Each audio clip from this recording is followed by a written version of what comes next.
시청자 여러분 안녕하십니까? 윤영걸의 유구요원 코너입니다. 어제 이어서 또 나와주셔서 감사합니다. 안녕하세요. 예, 어제 말미에 공연히 흥분을 했습니다. 자, 그런데 제가 참 여론조사 결과를 하나 보고 굉장히 흥분을 했는데 네. 이제 문재인의 지지율이 가장 낮게 나온 여론조사가 하나 있습니다. 지난 그 한 달 8월 달쯤에 8월 말쯤에 여론조사가 34.8%인가 나왔다고 했던 네, 여론조사 네. 공정이라는 데가 네, 있어요. 네. 그러고는 거기 이제 한 달 뒤에는 11.1% 올라갔다 해가지고 네. 뭐 39.5%인가 이렇게 발표를 했어요. 아, 49.5%. 네. 그래서 전체적으로 아니죠. 34.8%에서 45.9%죠. 숫자에 좀 약합니다. 그런데 그래도 이제 다른 여론조사 뭐 60%대 70%대 있는데 비하면 비교적 공정한 여론조사인데 거기에 여론조사 내용 중에 67.2%인가가 김정은이 한국에 오는 부분을 찬성한다. 한국 국민들이 평화에 도움이 된다. 그렇게 이야기를 하고 또 그까지는 막 그냥 서로 왔다 갔다 하니까 그렇다 칩시다. 억지로. 하나 진짜 분노한 게 평양의 그 집단 체조 능라도 경기장의 모습을 환상적이고 아주 그냥 좋았다라고 이야기를 하는 사람들이 7.2%인가 이렇게 돼요. 아, 38.2%. 네. 그래서 그걸 보면서 비슷한 정도의 동물들을 그만큼 풀어놓고 그 동물이 한 10만 마리가 막 이렇게 매스 게임을 하고 집단 체조를 하고 카드 섹션을 해도 저거 연습한다고 동물이 저렇게 일사불란하게 하려면 얼마나 고생을 했겠냐 해서 마음이 짠할 건데 저는 요즘에 무슨 뭐 네. 이렇게 해외에 보면 동물을 타고 무슨 뭐 이 캐러반 같은 거 이 트레킹 하는 그런 모습을 봐도 저 밑에 동물 참 개고생이겠다. 이래서 마음이 짠할 때가 많아요. 근데 그렇게 어떤 부분에는 민족이고 통일이고 화합을 이야기하면서 그 사람들이 그렇게 동원돼 가지고 몇 달을 고생을 한 그 집단 체조 찬란한 조국인가를 네. 보고 환상적이었다라고 이야기하면서 거기에 담겨 있는 그 사람들의 고통을 외면하는 대한민국의 7.2%인가 뭐 그거는 사람들의 사고는 정상적이냐. 그게 크게 잘못된 거죠. 그렇게 한 원인이 저는 정치인들 지도자 탓이 아니냐. 거기 가서 감개무량하다고 하신 정치 지도자들이 많잖아요. 그러니까 국민들이 그걸 보고서 감개무량 따라서 한 거죠. 지도자들 따라가니까. 그래서 저는 그 사람들이 얼마나 학대를 받으면서 고생해가면서 그 집단으로 15만 명이 모여가지고 그 한 거에 대해서 돈 벌기 위한 쇼로 한 거라는 그렇죠. 어떻게 보면 그게 썸칫하고 끔찍하고 네. 경계라고 공포스러운 어떻게 보면 거대한 조작된 그 어떻게 보면 극장에서 그 쇼하듯이 한 거 아니에요? 전체주의와 파시즘과 그렇죠. 그거 상징이죠. 거기에서 보면 썸칫해야 되지. 어떻게 보면 평양 자체가 거대한 극장이라고 할 정도로 다 어떻게 보면 인위적으로 연출된 거잖아요. 거기에 대해서 진면목을 좀 봐야 되는데 우리 정치 지도자들이 하다못해 대공원에 있는 그 제돌이 돌고래는 자유를 찾아서 저 제주도 남 태평양에 방생하면서 몇 억씩 들어가 그렇죠. 방생하면서 우리 북한 주민들이 그렇게 신음하고 있고 그렇게 어떻게 보면 학대받고 있고 동물농장 동물처럼 그렇게 대접받고 있고 그게 연출된 걸 하는데 거기에 대해서 우리가 환상을 갖고 있다는 게 참 어떻게 보면은 우리 이 시대의 가장 큰 문제고 이 시대 지도자들의 책임이 저는 굉장히 크다 이렇게 생각합니다. 예, 참 좋은 말씀입니다. 제가 위해가 미쳐도 그래도 민초라고 부르는 일반 국민들은 미치지는 않아야 되는데 위해가 그런다고 국민들이 아무 생각 없이 네. 그런 문제를 그렇게 따라가는 게 옳은가. 그래서 제가 어제도 얘기했잖아요. 21세기의 신전은 방송이고 21세기 제사장은 방송사 사장이라고. 방송에서 틀면은 그 화려한 모습만 나오고 그 모습만 보고 연출된 것만 보고 굉장히 어떻게 보면은 따뜻한 지도자의 북한 지도자의 모습이 부각되고 어떻게 보면 하트 모양 사진 찍는 거 저 백두산 가서 상당히 매너 있고 좋아 보이잖아요. 워싱턴 포스트 기자가 강경화 외무부 장관 인터뷰하면서 그랬다잖아요. 하트 모양 사진 찍는 게 그게 꼭 남한테 돈 달라는 표시 같다. 어떻게 보면 손 이렇게 하고 나니까 이거 돈 달라는 표시 아니냐. 그렇게 정도 외국 이 언론은 그렇게 보고 있는데 우리는 그거를 따뜻한 지도자고 자애로운 지도자고 윗사람을 잘 모시는 지도자라고 또 얘기하고 또 그게 언론 미디어를 통해서 매스 미디어를 통해서 대량으로 공급되니까 어떻게 보면 이렇게 언론이 공정성하고 객관성을 잃은 거에 대해서 국민들이 거기에 어떻게 보면은 다 전체를 못 본 거 아니냐 이런 생각이 듭니다. 예, 저 참 언론 이야기 하니까 어제인가 그 이제 이 유은혜 예. 그 총리 이제 그 사람이 나왔잖아요 국회에. 네. 그러면 이제 뭐 한국당은 벼르고 이서가 인정할 수 없다고 이제 뭐라 질의를 하는데 그 뺑긋이 웃으면서 이제 그렇게 하는 모습을 보면서 이 한국의 언론들이 지나가면 끝이다. 그거는 거의 다 이 뭡니까 이거 거의 조폭들이나 건달들이 안 잡히면 현장에서 안 잡히면 우리는 뭐 된 거다 하는 거하고 비슷한 시각을 가지고 있는 거 아니냐.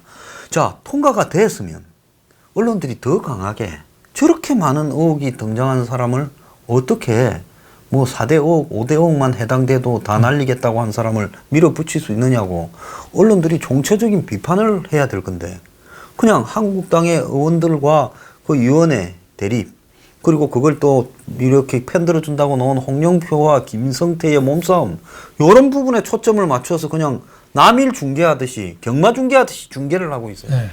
똑같은 쪽에서 보는 거죠. 제가 보니까 윤핵 그 부총리가 국회 답변하는 게 자기가 위장 전입은 잘못했지만 자기가 들어갈 때 그 초등학교 뭐 좋은 덕수 학교가 초등학교인가요? 별로 좋은 학교가 아니었다. 국민들 사는데 야, 장난을 그거는 국민들을 갖고 국민들을 대상으로 기만하는 거죠. 그거는 염장을 한 번 더 지르더만요. 네. 거기에 대해서 솔직하게 잘못을 인정하고 해야 되는데 과거 거는 다 그냥 넘기듯이 특히 교육부 총리가 그 문제가 있는데 저는 과거도 잘못했지만 되자마자 취임식에서 얘기한 게 고교 무상 내년부터 그거 연 2조 드는 거거든요. 네.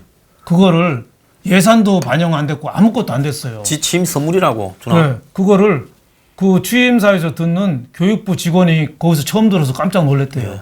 그런 발표를 어디서 합니까?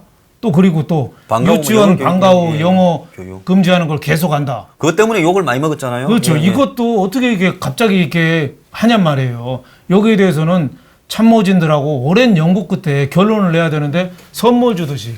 그러니까 국민들이 볼 때는 윤핵 부총리에 대한 비난 화살이 오니까 그걸 돌리기 위해서 청와대에서 대신 써준 거다. 그래서 그걸 읽은 거다. 또 이렇게 보는 시각이 많은데 내가 보니까 청와대에 오만이 너무 드러난 거 아니냐. 그 임명장 주면서 문 대통령이 그런 얘기 했잖아요. 청문회 때 욕먹으면 청문회 때 욕먹은 사람일수록 뭐 일을 잘한다던가요. 예. 뭐 하여튼 그런 식으로 얘기한 거는 그러니까 국민들하고 어떻게 보면 대척점에 서서 마이 웨이 내 길을 간다는 건데 지지율의 장벽에서 지지율의 그늘에서 너무 안주하고 오만한 거 아니냐 저는 걱정이 많이 들고 진짜 교육부 장관이 할 일이 많아요. 대졸 취업진들이 이렇게 많이 놀고 있잖아요. 그럼 대학교를 빨리 선진국식으로 좀 개혁을 해가지고 산학 협동을 그렇죠. 통해서 대학도 좀 과목을, 줄이고 네, 대학 과목 너나 나나 개학 개조해야죠. 우리나라가 OECD국에서 대학 졸업생이 제일 많잖아요. 비율이. 네. 그러니까 대학 졸업한 사람들이 작은 기업은 또 취업을 또 더 안 하는 거예요. 그러니까 그런 문제부터 대학 교육 경쟁력 강화부터 제가 이제 베이비 부모 세대거든요. 예, 그렇지. 55년생부터 이제 63년생까지 저 앞에까지. 710만 명. 50대 한 후반부터 60대 초반까지인데 그 사람들이 돈이 없어요. 별로. 제 친구들도. 왜 돈이 없냐 보니까 가장 성장 시기에 살아는 분들인데 제일 경제가 좋을 때인데 네. 돈이 없어요. 가장 이유를 보니까 교육에 다 뺏긴 거예요. 애들 공부 애들 사교육에 다 뺏긴 거예요. 그래서 조기 유학 보낸 사람들은 아주 그냥 원룸에 살기도 하고 아주 어렵고 또 교육에 뜯기고 또 결혼할 때 좀 전세금 대주다 뜯기고 하다 보니까 돈이 없는데 이 교육개혁부터 좀 해서 우리나라가 제대로 된 100년 대계를 세워야 되는데 취임식장에서 고교 무상을 내년부터 한다. 그러니까 경제부총리 김동연 부총리가 웬만하면은 저 잘 맞춰주는 사람인데 예산 협의도 한 적이 없다고 그랬잖아요. 그런 거를 발표를 해요. 그러니까 국민들은 어디다가 춤을 추어야 됩니까? 딴 건 몰라도 교육 부동산 이거 함부로 하면 안 돼요. 지난주에 총자 붙은 사람들이 총체적으로 그냥 사고를 치는데 이 총리라는 사람은 가짜 뉴스와의 전쟁, 공동체 파괴라 그러고 김동연 부총리는 그냥 뭐 저기 야당 중진을 향해서 그냥 니 기름은 똑바로 넣었냐고 협박하고 그다음에 여자 부총리 임명된 사람은 그냥 지가 임명 욕 많이 들어놓고 지 잘못으로 임명 선물이라고 그냥 덜커덕 이렇게 날리고. 근데 하나 궁금한 게 옛날의 말입니다. 이 보면 이건 저기 남녀 간의 문제는 아니고요. 도저히 감이 안 되는 여성인데 갑자기 이렇게 장관이나 그 이상으로 발탁되는 일이 조금씩 있었어요. 근데 세월 좀 지나고 나서 보니까 대부분 배경이 나오더라고요. 남자들도 그게 똑같이 있어요. 근데 남자들은 이제 배경이 알아내기가 좀 어려운 측면이 있어요. 복잡한 이해관계가 이렇게 답층적으로 깔려 있으니까. 근데 여성들이 갑자기 장관으로 발탁되거나 이러면 세월 지나면 좀 누가 어떻게 해서 어떤 라인을 잡고 어떻게 해서 됐다 뭐 이런 것들이 대충 다 나오더라고요. 네. 그런데 위원회를 저렇게 충돌을 감수하면서 부총리를 시켜야 될 실력의 이유나 또 그런 거를 할 만큼의 그런 검증을 뛰어넘을 수 있는 도덕성의 이유나 또 더 나아가서 위원회라는 사람이 가지고 있는 뭐 경험이라고 하는 부분에 대한 이유나 이런 이유가 전혀 없는데 저걸 저렇게 밀어붙일 때는 제가 이런 생각을 해봐요. 전 뭔가 청와대 안에서 모든 자리들을 나누는 이너서클이 있고 그 이너서클에서 평소에 이 후보군 즉 들어가 있는 사람과 들어가 있지는 않지만 밖에 그 이너서클에서 후보군들이 있어서 이건 민주당과 청와대의 관계를 넘어서서 청와대의 몇 사람들이 앞으로 이 나라를 어떻게 끌고 가자라는 자기 계획하에 자기 사람들을 이렇게 받기 위해서 이렇게 무리한 인사들을 계속 밀어붙이고 이상한 인사들을 하는 거 아니냐. 그런 생각도 저도 들더라고요. 뭐 그런 생각이 많이 듭니다. 도대체 뭐 발탁 배경부터 전문성부터 김상곤 교육부총리는 평생을 교육 쪽에 있었던 분 아니에요. 교육감까지 2번 그분도 좀 힘들어 하시던 게 우리나라 교육부의 자리거든요. 그거를 국회에서 단순하게 국회에서 교육 담당을 했다는 이유로 상임위에서 그렇게 하기에는 논리가 너무 좀 약한데 물론 뭐 대통령하고 특수관계는 같이 일해봤은 경험이 있으니까 그때 좀 호감을 느꼈을 수도 있겠지만 그런 느낌 갖고 저렇게 중책을 맡기는 거에 대해서는 좀 이해가 안 가서 청와대가 뭔가 좀 저도 잘못 생각한 거 아닌가. 물론 뭐 개인 위원회에 대해서는 얼마든지 호감을 가질 수 있죠. 뭐 그분이 성균관대학 나왔나요? 그 대학 다닐 때 그 데모를 하면은 데모 인원이 좀 더 많이 2배가 됐대요. 아, 키도 크고 그렇죠. 뭐 인물이 좋다고. 예, 많이 좀 인기가 있었대요. 옛날에 데모할 때 근데 그렇죠. 그 인기하고 장관 부총리가 돼서 일하는 그거하고는 별개 구별을 해야 되는데 이게 공과 사가 막 섞이면은 제대로 할 수 있겠느냐. 그래서 제일 중요한 게 저는 도덕성을 능가하는 전문성이 있으면 되는데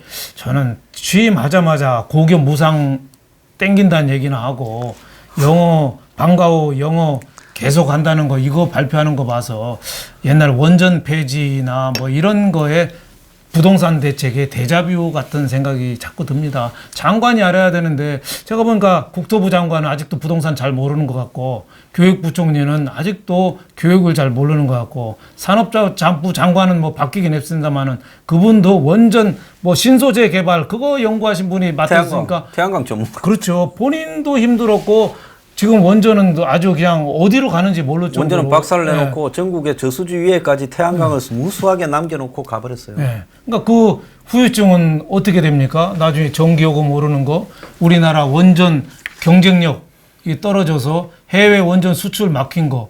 그러니까 원전 기술 자체가 아예 뿌리가 뽑히는 후유증이 굉장히 큰 거죠. 저는 이런 거 발표할까 봐 겁났어요. 보수 유튜버 정신 재교육 센터를 만들어서 보수 유튜버를 전부 교육시키겠다. 이렇게 말하지 않겠나. 그렇죠. 방송 출연하면은 자격증 제도를 도입해가지고 정부에서 인정하는 자격을 따야지 방송을 할 수 있다. 그래서 이런 얘기 있잖아요. 우리나라 여자 골프가 LPGA에서 매일 우승하고 잘하잖아요. 그 이유가 정부 내에서 여자 골프 담당 부서가 없답니다. 정부 내에서 여자 골프국이 있었으면은 또 망했는데. 영어 시험도 좀 보게 하고 또 골프채의 재원에 대해서도 시험 내고 그 골프채는 뭘로 만들었나도 시험 내고 소재 제한도 하고. 그렇죠. 그 홀이 몇 센치냐 이런 것도 다 하고 뭐 물리도 배워야 된다. 골프는 물리다 해서 지만은 몇 센치 그렇죠. 무릎 위에 뭐. 그런 거 하다 보면 이제 안 되는데 여성 골프 담당하는 정부 내 부서가 없어서 저렇게 잘한다는 얘기 들었거든요. 그러니까 정부가 뭘 하려면 할수록 안 되는 거예요. 그거 대표적인 게 정부가 고용을 대신하겠다는 생각. 그 문재인 대통령이 며칠 전에 SK 하이닉스를 갔더라고요. 둘이 안 그래도 친하다고 소문 났는데 또 하필 거기만 가. 네. 근데 여태까지는 국가가 고용을 이끌어야 된다고 대통령이 주도했는데 처음으로 이제 기업이 중요하다는 건 이끄는 거는 굉장히 물론 소중한 건데 그거 아는데 이렇게 시간이 많이 걸리냐 이거예요. 아니 세상에 이렇게 모든 걸 경물치지 겪어야 하는 예? 그 세상을 언제 다 배우고 뭐 기다가 보면 죽어버리겠습니다. 다 직접 겪어야 하는 그럼 겪지 않아도 상식적으로 아는 게 있는 거지. 그러면 또 이제 기업이 창출해야 된다 하면 그 말을 할 게 아니라 그 말에 따르는 행동으로 그 다음 날은 최저임금 제도를 탄력적으로 운영하겠다. 주 52시간 제도도 그냥 권고사항이다라든지 이렇게 다 정리를 하고 후퇴를 해야지. 고집은 고집대로 갖고 있으면서 또 말은 슬그머니 그렇게 하고. 그러니까 A4 용지로 자꾸 읽거든요. 그러니까 그 중요성이나 시급성에 대해서 이게 깊이 인식을 해야 되는데 그게 아니고 A4 용지로 자꾸 읽거든요. 그러니까 거기에 대해서는 아마 조금 현실에 대한 긴박성이나 시급성에 대해서 잘 모르는 것도 조금 원인이 있는 거 아니냐. 저는 SK 하이닉스의 대통령이 갔는데 그 생각이 납니다. 2002년에 SK 하이닉스가 현대 반도체죠, 저게. 그렇죠. 하도 부실이 많아가지고 그때 해외 매각한다고 그랬어요. 맞습니다. 그래서 그때 4조 원에 미국의 마이크론 테크놀로지에 4조 원에 파는데 우리가 1조 몇천억을 대출까지 껴가지고 넘기기로 했는데 거기에 리더십이 중요한 게 나타나요. 그때 신국환 통상부 장관. 네, 제가 그분 잘 압니다. 네. 국민중심당에 있을 때 같이 비서실장. 그분이 국수주의자 골통 얘기 들어가면서 해외 매각을 절대 반대했어요. 예? 그때 4조에 안 파는 회사가 지난해 30조 매출이 나오고 영업이익만 13조 7천이 나와서 우리나라를 먹여 살리는 회사가 됐어요. 그거는 신국환 장관이라는 사람이 과감하게 총대를 메고 안 된다. 2002년은 DJ 말기거든요. 정권 재창출이 중요할 텐데 김대중 대통령의 열린 리더십도 저는 있다고 봐요. 제가 담당 기자를 해봐서 하는데 DJ가 빨리 팔고 손 털었으면 될 건데 그래 한번 해봐. 그래가지고 또 신국환 장관이 비주류였거든요. 비주류였죠. 그 자민련에서 그렇죠. 원래 추천해 갔다 두 번째 그 했지 않습니까? 사람을 시켰는데 그 사람 또 말을 듣고 또 열린 리더십으로 정권 교체기에 그 말을 들어줬어요. 그래서 SK 하이닉스가 살아가지고 우리나라를 지금 먹여 살리는 어떻게 보면 그거를 얼렁뚱땅 그 넘겨버렸으면. SK에서 그걸 또 샀죠. 그러니까 SK에서 대박이 난 건데 그만큼 지도자의 판단이 참 중요하다. 그래서 지금서야 기업이 고용에 중요하다는 걸 알면 갈 길이 멀잖아요. 최저임금도 바꾸고 경제 성장도 빨리 해야 되고 모든 게 다 바쁜데 이제서야 알면 고용은 기업이 창출하는 경제학 원론에 제일 앞에 나오는 얘기인데. 소는 언제 키우냔 말이에요. 소는 빨리 커야지 물도 주고 꼴도 주고 해야지 크는데 이제서야 소가 우유를 나오는 거를 이제서야 알았다. 이게 언제 갑니까? 국민들은 지금 어려운데 저는요 퍼펙트 스톰이라는 얘기가 있거든요. 총체적 위기. 하나가 잘못되면은 인도네시아가 지진이 올 때 쓰나미도 같이 오고 오죠. 엄청난 재난이 왔잖아요. 우리나라가 자칫 지금 경제가 많이 흔들리고 있는데 동시에 지금 태풍이 10월 달에도 옵니다. 옛날에 10월 달 태풍 안 왔어요. 그렇죠. 8월 달 되고 9월 초에 끝이었죠. 작년에는 유럽에서는 겨울에도 태풍이 왔어요. 언제 태풍이 올지 모르는 시대에 우리가 살고 있어요. 근데 이 퍼펙트 스톰, 이 블랙 스완이라고 있잖아요.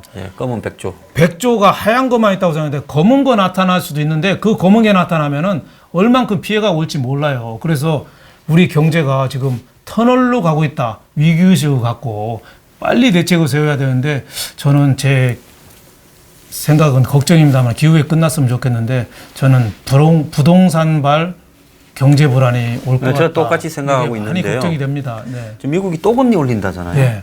그러면 미국이 저렇게 금리를 자꾸 올리면 한국의 이 한국은행이 네.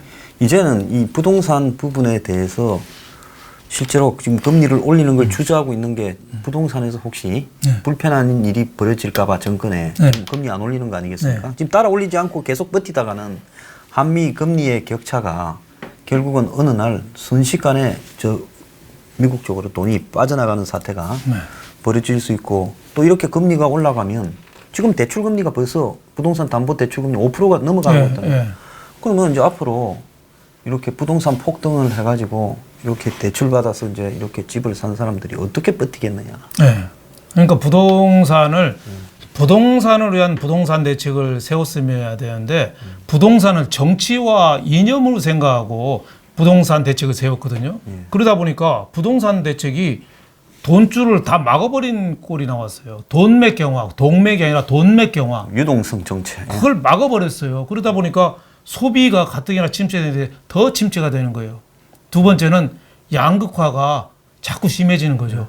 지방은 가뜩이나 죽는데 더 죽어야 되고 서울은 자기 부동산 값은 올랐지만 세금을 많이 내니까 또 줄이고 그러다 보니까 양극화 차별화가 갈수록 더 심해지는 거죠.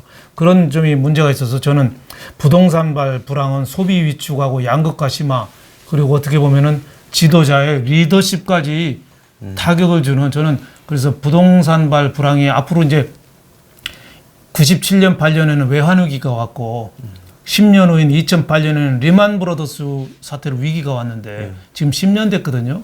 그 세계적으로 지금 10년 주기설.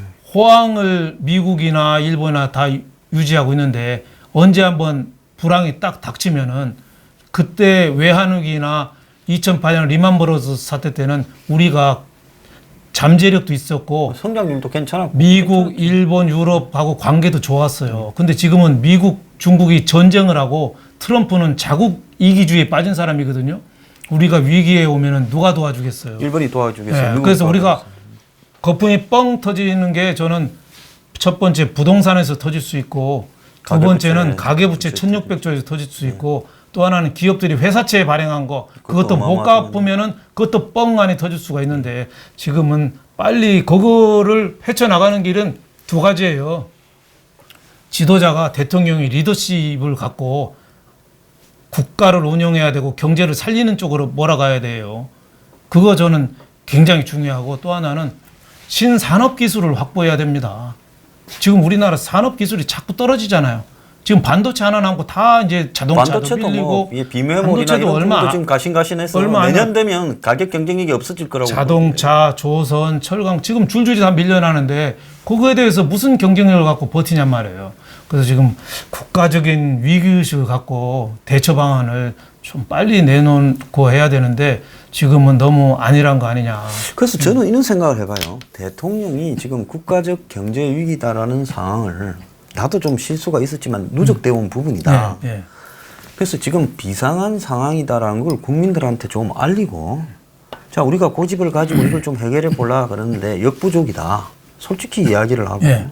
그러니까 범국가 경제 위기 네. 뭐 이 돌파위원회라는 걸 만들어서 여기에는 뭐 여야 할 것 없이 한국의 최고 전문가들을 다 지금 추천을 하라. 위원회를 만들어서.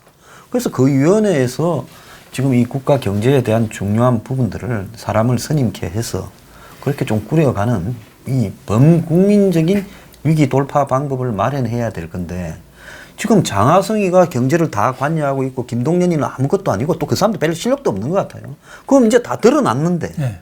저런 사람들이 지금 배가 흔들려서 파도가 쳐서 지금 파도만 싸우는데 이제 파도가 아니라 쓰나미가 오고 있고 이제 바닷속에 지진까지도 하고 천둥도 치는데 이게 언제까지 이렇게 버티겠느냐. 그러니까 대책을 사오려면은 진단이 정확해야지 처방이 나오는 거거든요.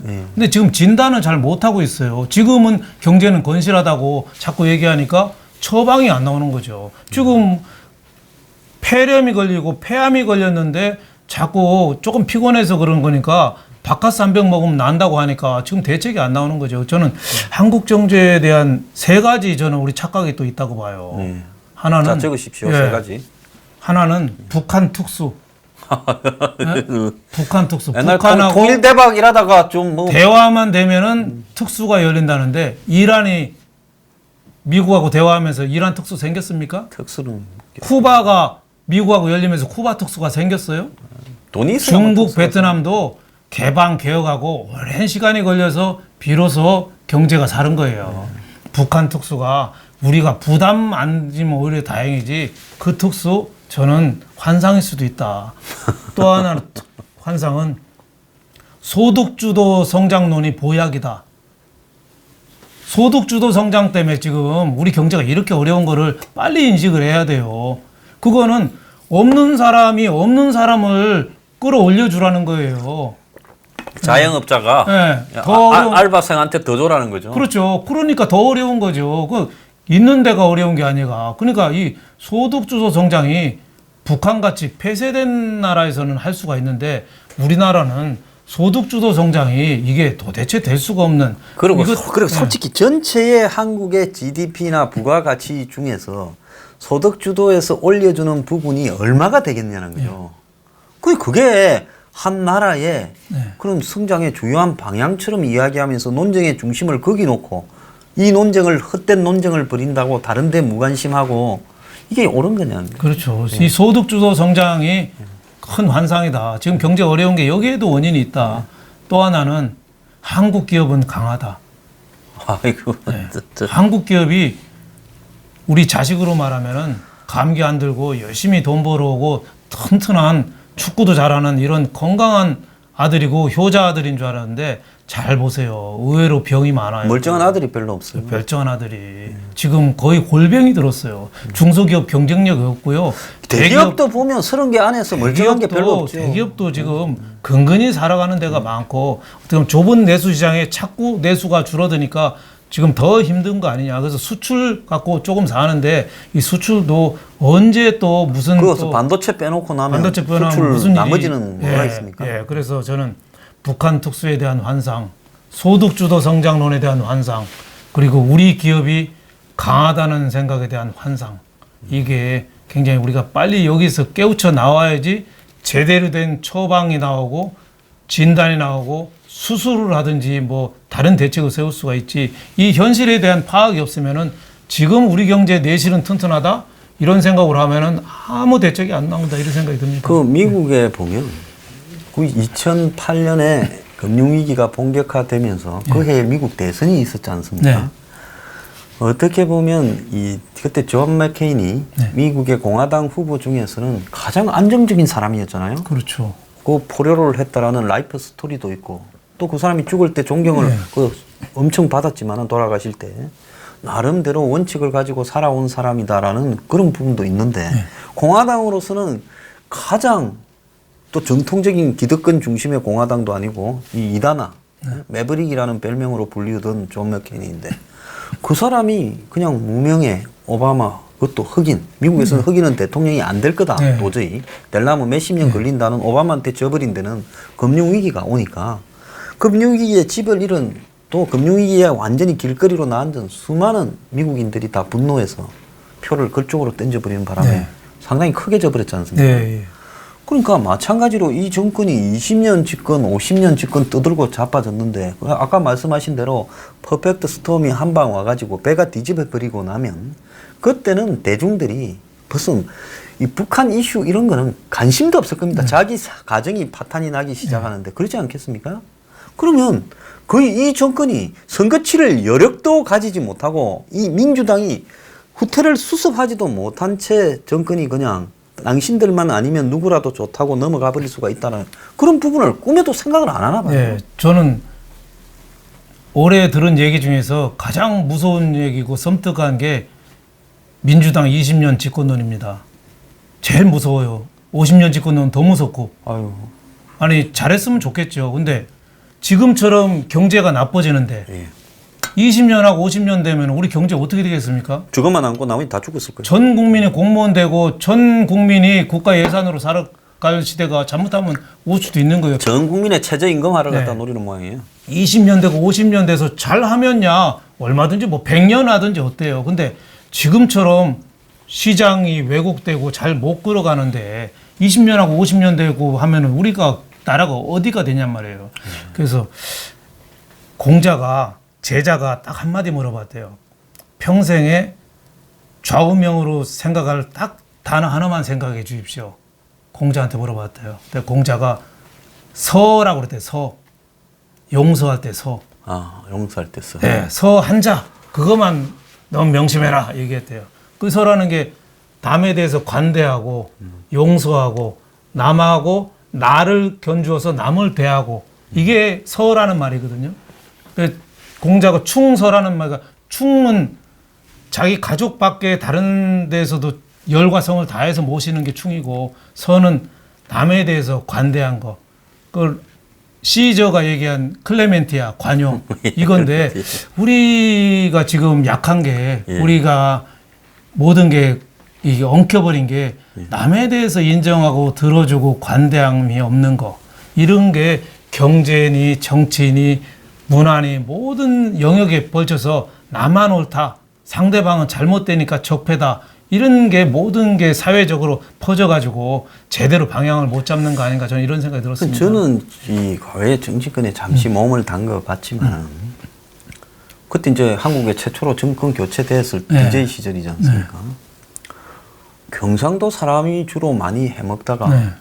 전라도 사람이 많이 해먹는 쪽으로 네. 건설업자도 전부 전라도 사람으로 네. 바뀌고 뭐 납품도 바뀌고 네. 그런 상층의 교체지 네. 전라도에 못 사는 사람, 경상도에 못 사는 사람의 삶이 아, 나아진 것도 중요한 얘기. 없어요. 네.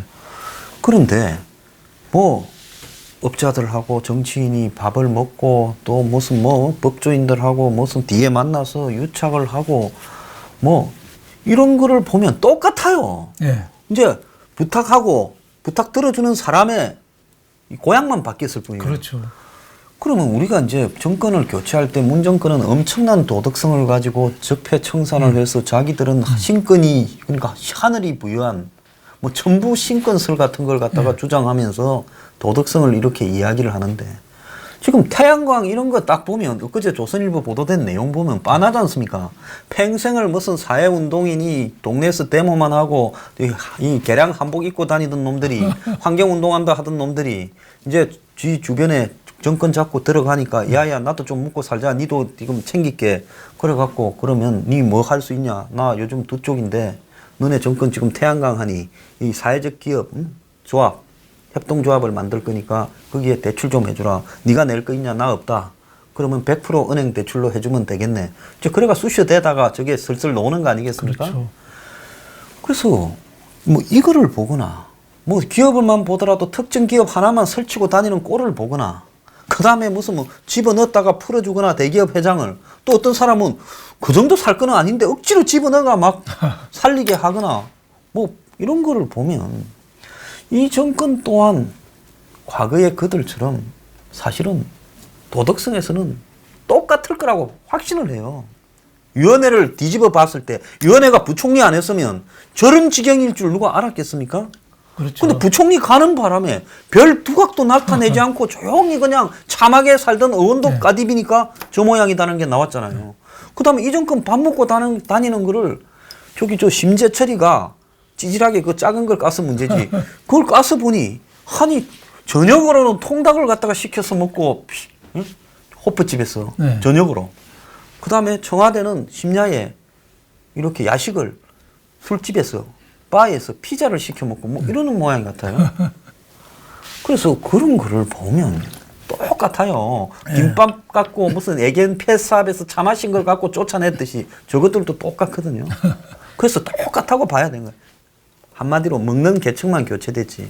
그렇죠. 그럼 이런 거를 보면 이게 대한민국의 도덕성을 가지고 남을 쫓아내고 촛불을 드는 게 이게 그러니까 외국 그 학자들은 혁명, 촛불이 혁명이 아니라고 하잖아요. 사람만 바뀌었다는 거죠. 그래서 지금 태양 에너지 얘기도 나왔는데 특히 서울시에 관계된 게 많습니다. 아파트 서울시형 아파트 쪽에 예, 예, 서울시 SH공사 예. 박원순 시장이 그쪽 태양 에너지 많이 하는데 옛날에 또 그쪽 같이 정당 활동하는 사람들이 또 그쪽을 많이 하는데 지난번에도 뭐 욕설 시비도 좀 많이 되고 했죠. 그럴 정도로 어떻게 보면 대권을 박원순 시장 가는데 또 그런 거를 태양 에너지나 이런 거를 많이 좀 활용하는 그런 또 측면도 있는 거죠. 그래서 이 정권이 생겨도 과거하고 좀 별로 달라진 게 없다. 아까 처음에 얘기했지만은 호남 세력이다, 영남 세력이다 하는데 사실은 호남에서 태어나서 초등학교 졸업하고 서울에 온 사람들은 사실 서울 사람이거든요. 그럼요. 그 사람들이 왜 평생을 호남 사람이라고 그러죠? 자기가 장관 안 되면 호남 차별이라고 하고 영남도 똑같아요. 영남에서 중학교 나오고 서울 와서 학교 다녔으면은 그 사람 서울 사람이지 그거 어떻게 영남 사람이에요? 최소한 그 지역 사람이라고 할 정도면은 거기서 최소한 고등학교나 대학을 나와야죠. 그래서 그 지역에서- 떠나갖고 그냥 예. 평소 네 목소리로 해라고 사투리 테스트를 해서 네. 저 보십시오. 지금 서울 온 지 30 몇 년이 네. 됐는데 이거 사투리를 못 고치지 않습니까? 예. 예. 그리고 우리가 호남 차별이다, 영남 우대다 하는데 그것도 좀 왜곡된 면은 있어요. 왜냐하면 조선시대 때 남인들이 오히려 영남 살인파들이 벼슬 더 못하고 차별 더 많이 저기 받았어요. 산청 이런 데 상권을 그렇죠. 처박혀 벼슬 살았잖아요. 재령이 씨 같은 경우는 아예 벼슬을 안 줬어요. 오히려 호남들이 옛날에 부자들도 많고 다산 정약용도 강진에 가서 그렇게 좋아했잖아요. 먹을 네. 거 많고 하다고. 그러니까 이것도 잘못됐는데 그게 잘못된 게 뭐냐? 박정희 대통령 오면서 영남이 좀 두각을 나타냈고 또 조선 말에 영화 명당에도 나왔습니다마는 안동김 씨 중에 일파 장동김 씨라고 있어요. 그 조선 말에 노론들이 조선 말 후기를 외척들이 그렇죠. 한 한참 100년 썼잖아요. 이상을 예. 안동김 씨가 장악을 김씨하고 했거든요. 그다음에 나중에 민씨하고 뭐 이래. 그렇죠. 근데 그 안동김 씨가 사람들이 경상도 안동김 씨라도 안동 사람이 했다는 줄 아는데 그 사람들은 서울 장동에 살던 사람들이에요. 그래서 장동김 씨라고 그래요. 그러니까 안동김 씨가 구안동하고 신안동하고 있는데 세력 세도를 하는 사람들은 서울 장동에 살던 신안동 김씨 안동하고 옛날 먼 조상들이 경상도 상관이 없는 사람들이에요. 그러니까 모르는 사람들은 경상도는 실력을 나라로 좌지우지하고 호남은 차별을 받았다는데 그게 아니고 오히려 최근에 와서 좀 왜곡된 측면이 있어요. 원래 보수의 텃밭은 사실 옛날에 보수가 호남이었죠. 그럼 맞죠. 진짜 부자들은 또 호남이었고. 지금 뭐 저기 김성순이 네, 다 진짜 다 부자들. 호남이 그렇죠. 기반이죠. 원래 그 진보 이쪽은 따지고 보면 조선시대 때부터 영남 살인파들 이쪽이에요. 예. 벼슬 안 하고 왕한테 대들고 이런 사람들이 제일 많았던 게 그쪽에. 그러니까 우리가 어느 지역으로 따져서 구별하는 거 이거 정말 정치인들이 자기 세력 키우고 자기 출세하려고 자꾸 활용하는 거예요. 어디 차별했다 맞습니다. 뭐 이런 거. 그래서 거의 국민들이 그거 절대 거기서 놀아나면 안 됩니다. 네. 아주 참 지금 저 지역 차별까지 지금 이야기를 했습니다. 제가 너무 주제 넘게 너무 얘기를 많이 정말 했습니다. 정말 옳은 이야기입니다. 그 마지막으로 이제 그 김정은이 이제 12월 달에 이제 조합기들 계산으로는 적당히 미국 꼬셔서 종전선언 약속을 하는 정상회담을 미국 정상회담을 이 미국의 중간 선거 이전에 하고 그리고는 11월 달에 이제 종전선언 해줄게 약속받고 11월 달에 종전선언 하고 나면 이제 김정은이가 당당하게 한국 서울로 와서 이제 휘젓고 다니면서 이제 뭐 민족은 하나다 쇼를 이제 하는데 그 정점이 국회에서 연설이다. 이제 이렇게 하려고 하는데 자, 김정은의 국회 연설을 심지어 뭐 바른미래당의 하태경이까지도 뭐 해야 된다 이렇게 하면서 이 부분이 가지고 있는 위험성이나 또 우려점 또 우리가 생각해 봐야 될 부분들을 너무 쟁점화 안 되고 있어요. 굉장히 어떻게 보면은 위험한 발상이죠. 뭐 국회 연설 이 전제 조건이 하나만 확실하게 하면 돼요. 비핵화를 확실하게 하면 그건 뭐 저는 반대 안 할 것 같아요. 예. 뭐 대부분 국민들이 그렇게 그렇죠. 생각하겠죠. 비핵화를 김정은이 진짜 한다면. 그래. 그거 하면은 올 수 있는데 지금 하는 게 뭐 계속 시간 끌기 살라미 전술처럼 조각조각 내가지고 하잖아요. 핵보유로 굳혀가고 예, 있죠. 핵보유 굳혀가죠. 종전선언도 지금 우리가 뭐 종전선언이 그까짓 거 갖고 우리가 뭐 연연할 줄 아냐고 북한 방송 통해서 막 공갈치잖아요. 더 내놓으라 이거죠 지금. 근데 그 와중에 북미 회담하고 했다고 그래서 국회에 와서 연설을 한다? 국민들이 그게 납득이 될까요? 그리고 그 후유증은 또 얼마나 클까요? 그래서 그 인민을 탄압하고 3대 세습 독재하고 고모부를 처형하고 자기 형까지 독살하는 사람인데 독재를 3대 세습하고 그런 사람이 핵도 갖고 있는 사람이 우리나라 와서 뭘 어떻게 하겠다는 거죠? 거기에 대한 위기의식이 저는 있어야 된다고 보는데 하태경 의원의 뭐 얘기는 뭐 순전하게 받아들이면 좋죠. 좋은 게 좋은 거라고 하는데 세상은 좋은 게 아니다. 저는 오히려 국회의원이 개별적으로 너무 튀고 좀 다른 생각을 갖고 있는 게 상당한 게 좀 문제가 될 수 있고 좀 더 생각해 봐야 되는 거 아닌가 이런 생각이 좀 듭니다. 예. 네. 사람은 쉽사리 이렇게 잘 바뀌지도 않고 네. 또 그 바뀌는 부분은 실천으로서 담보가 돼야 되는 부분 아니겠습니까? 예, 오늘 그런 좋은 말씀 네. 감사드립니다. 자, 마치겠습니다. 주말 잘 보내십시오. 감사합니다.